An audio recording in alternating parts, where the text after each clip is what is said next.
First things first, I'm not a Indiana Jones fan, I'm a movie fan. And this movie, not that good.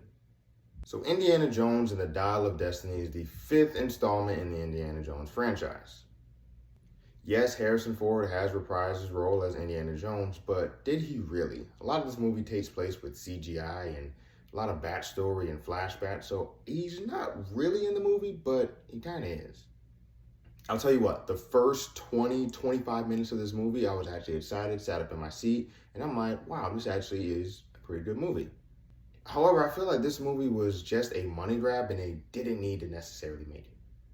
Now, when the first three Indiana Jones movies were around, I wasn't born yet, but thanks to Disney Plus, I was able to catch up and watch and see the Indiana Jones story.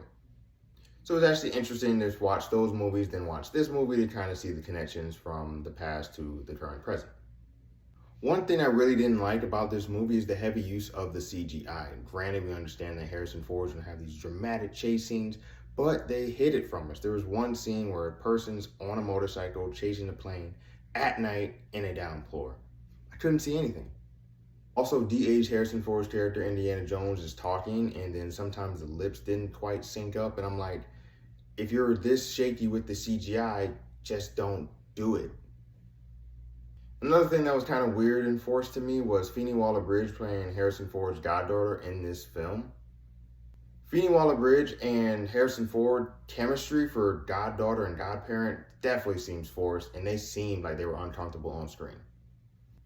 Now, granted, at the end they do make amends and everything like that, but it kind of feels forced. It didn't feel organic, and you spent 2.5 hours watching this movie. You wish they would have built these characters up better than what they did.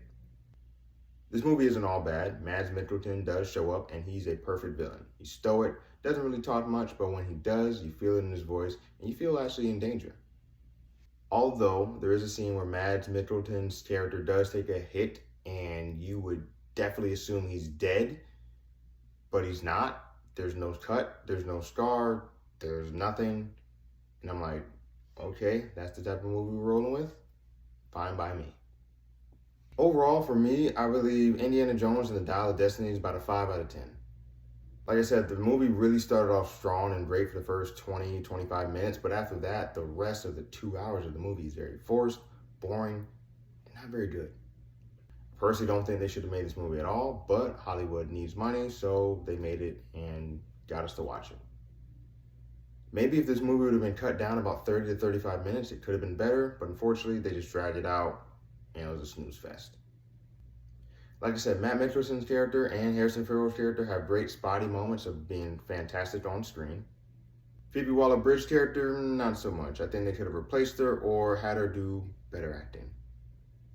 So Indiana Jones and the Dial of Destiny. Have you seen it? What do you think about it? Let me know in the comment section below. And what's your favorite Indiana Jones movie? Love to hear about it. And as always, have a great day.